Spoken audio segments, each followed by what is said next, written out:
Antes de continuar, já se inscreva no canal. Aqui eu analiso artigos científicos sobre exercício, treinamento, nutrição esportiva e desempenho com explicação simples, direta e aplicada. O artigo analisado neste vídeo foi publicado no periódico científico Sports Medicine. O título é Caffeine Use in Sport: A Systematic Review and Meta-Analysis of Acute Side Effects and Implications for Athlete Health and Safety. O primeiro autor é Rauf Negaresh e colaboradores. A cafeína é um dos recursos ergogênicos mais utilizados no esporte. Ela pode melhorar o estado de alerta, reduzir a percepção de esforço e favorecer diferentes componentes do desempenho. Mas a pergunta deste estudo foi outra: quais efeitos colaterais aparecem entre atletas que utilizam cafeína? E o que acontece quando a dose aumenta? A revisão reuniu 48 estudos, com 940 atletas, e encontrou uma relação clara. Quanto maior a dose de cafeína, maior a probabilidade de diferentes efeitos colaterais. Alguns desses efeitos também continuaram sendo relatados no dia seguinte. Portanto, a cafeína pode melhorar o desempenho hoje, mas dependendo da dose, do horário e da resposta individual, também pode prejudicar o sono, a recuperação e o bem-estar de amanhã. Este trabalho foi uma revisão sistemática com meta-análise de ensaios randomizados e controlados por placebo. O protocolo da revisão foi registrado no Prospero, e a condução seguiu as recomendações PRISMA. Os pesquisadores buscaram estudos em 5 bases de dados e incluíram trabalhos publicados até julho de 2025.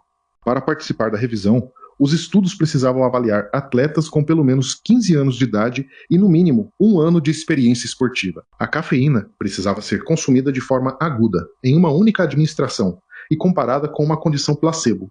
O objetivo não foi verificar novamente se a cafeína melhora o desempenho. Esse benefício já está bem documentado em outras pesquisas. O foco foi quantificar os possíveis custos associados ao uso da cafeína, especialmente taquicardia, insônia, ansiedade, desconforto abdominal, cefaleia e outros sintomas relatados pelos atletas. Esse ponto é importante porque, em grande parte dos estudos esportivos, os efeitos colaterais aparecem apenas como resultados secundários. Assim, podem receber menos atenção do que os resultados de desempenho.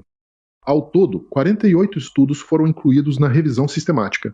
Desses, 38 forneceram dados suficientes para entrar na meta-análise. A amostra total foi de 940 atletas. Aproximadamente 63% eram homens e 37% eram mulheres. As idades variaram entre 15 e 35 anos. Os estudos incluíram atletas de esportes coletivos, modalidades de força, atletismo, esportes de combate e outras modalidades individuais. A dose média utilizada foi de aproximadamente 4,86 mg por quilograma de massa corporal, mas a variação foi muito ampla. Os protocolos utilizaram doses entre 1,3 e 12 mg por quilograma. Os autores classificaram as doses em 3 faixas: dose baixa, até 3 mg por quilograma; dose moderada, entre 3,1 e 6 mg por quilograma; e dose alta, acima de 6 mg por quilograma. Para uma pessoa de 80 kg, 3 mg por quilograma correspondem a 240 mg de cafeína. Já 6 mg por quilograma correspondem a 480 mg.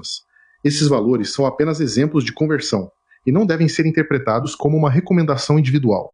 A cafeína aumentou significativamente a frequência de 8 respostas relatadas pelos atletas. A primeira foi a taquicardia, entendida nos estudos como a percepção de batimentos cardíacos acelerados ou palpitações. Também aumentaram os relatos de ansiedade, insônia, desconforto abdominal, cefaleia, aumento da produção de urina e nervosismo. O aumento do vigor ou da sensação de atividade também foi classificado como efeito colateral na análise, mas essa classificação é discutível e será analisada mais adiante. O resultado mais consistente foi a taquicardia relatada. Entretanto, é importante compreender uma limitação. Esses sintomas foram avaliados predominantemente por autorrelato. Isso significa que a taquicardia não foi necessariamente confirmada por eletrocardiograma ou monitoramento clínico. Da mesma forma, a insônia nem sempre foi confirmada por actigrafia ou polissonografia. Os resultados indicam o que os atletas perceberam e relataram após consumir cafeína, e não necessariamente diagnósticos clínicos objetivos. Quando comparamos cafeína e placebo, a maior razão de chances foi encontrada para a taquicardia. Os atletas que consumiram cafeína apresentaram uma chance 4,37 vezes maior de relatar taquicardia. Para a ansiedade, a chance foi 3,63 vezes maior. Para a insônia, 3,24 vezes maior. Para aumento do vigor ou da atividade, 3,12 vezes maior. Para desconforto abdominal, 3,06 vezes maior. Para aumento da produção de urina, 2,84 vezes maior. Para nervosismo, 2,26 vezes maior. E para cefaleia, 2,08 vezes maior. É importante não confundir razão de chances com risco absoluto. Uma razão de chances elevada não significa que 4 em cada 5 atletas terão o efeito. Ela mostra que o sintoma foi proporcionalmente mais frequente na condição com cafeína do que na condição placebo. Por isso, para compreender a importância prática, também precisamos observar os números absolutos. Os autores calcularam quantos atletas precisariam utilizar cafeína para surgir um caso adicional de determinado efeito em comparação com o placebo. Para a taquicardia, ocorreu aproximadamente um caso adicional para cada 7 atletas que consumiram cafeína. Para a insônia, também foi aproximadamente um caso adicional para cada 7 atletas. Para a ansiedade, aproximadamente um caso adicional para cada 10 atletas. Para desconforto abdominal, cerca de um caso adicional para cada 10. E para a cefaleia, aproximadamente um caso adicional para cada 12 atletas. Isso ajuda a traduzir o resultado estatístico para uma situação mais concreta. Não significa que todos esses efeitos apresentaram a mesma intensidade ou gravidade.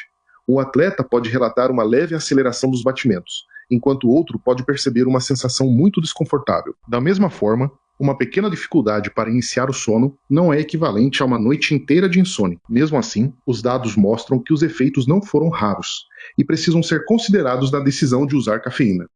Um dos principais resultados do artigo foi a relação entre dose e efeitos colaterais. Quanto maior a dose de cafeína, maior foi a probabilidade de taquicardia, ansiedade, desconforto abdominal, cefaleia, insônia e aumento da produção de urina. As doses de até 3 mg por quilograma apresentaram, em geral, menor risco.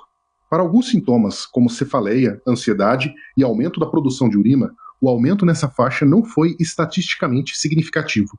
Mas isso não significa que doses baixas sejam totalmente livres de efeitos. Taquicardia, desconforto abdominal e insônia ainda podem aparecer em pessoas sensíveis. As doses entre 3,1 e 6 mg por quilograma apresentaram risco intermediário. Já as doses acima de 6 mg por quilograma foram associadas à maior ocorrência da maioria dos efeitos analisados. Assim, doses maiores podem aumentar o custo fisiológico e psicológico sem garantir que o benefício esportivo aumente na mesma proporção.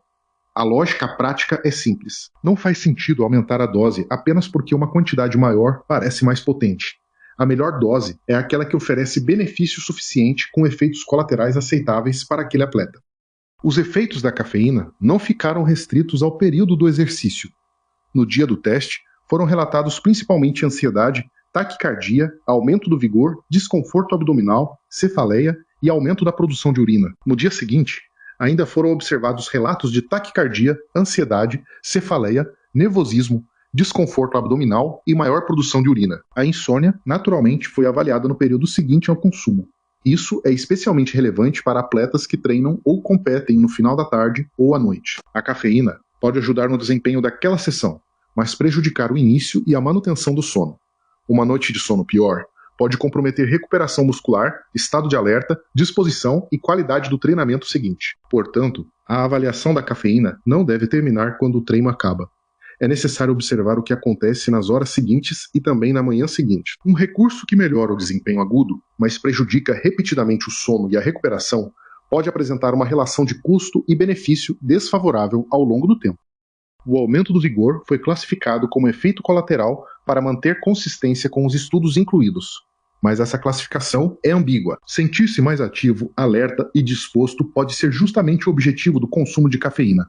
Em esportes que exigem potência, explosão, resistência ou alta intensidade, esse aumento de ativação pode favorecer o desempenho. Por exemplo, um atleta pode se sentir mais preparado para realizar sprints, levantar cargas ou sustentar uma intensidade elevada. Por outro lado, o mesmo aumento de ativação pode ser indesejado em modalidades que exigem precisão e controle motor fino. Em esportes como tiro esportivo e arco e flecha, aumento de tensão muscular, tremor ou agitação pode atrapalhar a execução. Também pode prejudicar tarefas que exigem estabilidade, concentração e tomada de decisão sob baixa ativação. Portanto, o vigor não deve ser classificado automaticamente como benefício ou efeito colateral. O significado depende da modalidade, do momento competitivo e da resposta individual do atleta. O risco de efeitos colaterais não depende apenas da dose.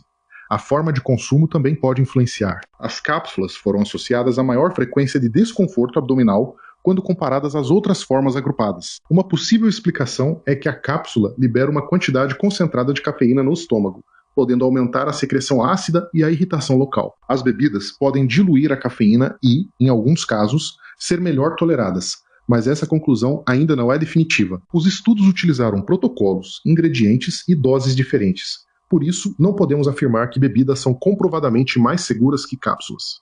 O horário também importa. O consumo próximo do período noturno aumenta a preocupação com a qualidade do sono. Outro problema é a abstinência solicitada antes dos testes. Participantes habituados à cafeína podem desenvolver cefaleia e alterações de humor quando precisam interromper o consumo. Depois, esses sintomas podem ser confundidos com efeitos da cafeína administrada no estudo. Por isso, forma, horário, consumo habitual e abstinência prévia podem modificar a experiência do atleta. Apesar do aumento na frequência de vários sintomas, nenhum dos estudos relatou efeitos que exigissem hospitalização. Também não foram relatadas intervenções clínicas relacionadas aos efeitos colaterais. Nenhum participante precisou abandonar o protocolo por causa desses sintomas. De forma geral, os efeitos foram classificados como leves a moderados e autolimitados. Os atletas conseguiram concluir os testes e, em muitos estudos, ainda apresentaram melhora de desempenho. Isso significa que a presença de um efeito colateral não torna automaticamente o uso da cafeína inviável. A decisão precisa considerar a intensidade do sintoma e o benefício obtido. Um pequeno aumento da percepção dos batimentos pode ser tolerável para um atleta e extremamente desconfortável para outro. Uma leve dificuldade para dormir pode parecer aceitável em uma competição isolada, mas pode se tornar problemática quando o uso ocorre várias vezes por semana. Portanto, a cafeína não deve ser apresentada como uma substância perigosa para todos, mas também não deve ser tratada como um recurso sem custos. O uso exige avaliação individual e monitoramento. Na prática, a melhor dose não é a maior dose que o atleta consegue tolerar. A estratégia mais prudente é começar com doses mais baixas e observar a resposta. O atleta deve avaliar não apenas o desempenho, mas também o sono, a ansiedade, o desconforto abdominal, a percepção dos batimentos cardíacos e o estado de recuperação. Doses novas nunca devem ser testadas pela primeira vez em uma competição importante. Também é necessário considerar o horário de consumo. Quanto mais tarde a cafeína é utilizada, maior pode ser o risco de comprometer o sono. Todas as fontes de cafeína precisam ser somadas. Café, bebidas energéticas, cápsulas, gomas, pré-treinos e outros produtos podem aumentar a dose total sem que o atleta perceba. Quando os efeitos colaterais superam os benefícios, a dose deve ser reduzida ou o horário e a forma de consumo precisam ser ajustados. A mensagem central deste artigo é esta: a cafeína continua sendo um recurso ergogênico relevante, mas doses maiores aumentam o risco de efeitos colaterais sem garantir benefício proporcional. Use a menor dose que melhora o desempenho com efeitos colaterais aceitáveis. Se este vídeo te ajudou, deixe o like, inscreva-se no canal e acompanhe os próximos vídeos. E responda nos comentários: qual efeito da cafeína você percebe com mais frequência? Melhora do desempenho, ansiedade, aceleração dos batimentos ou dificuldade para dormir?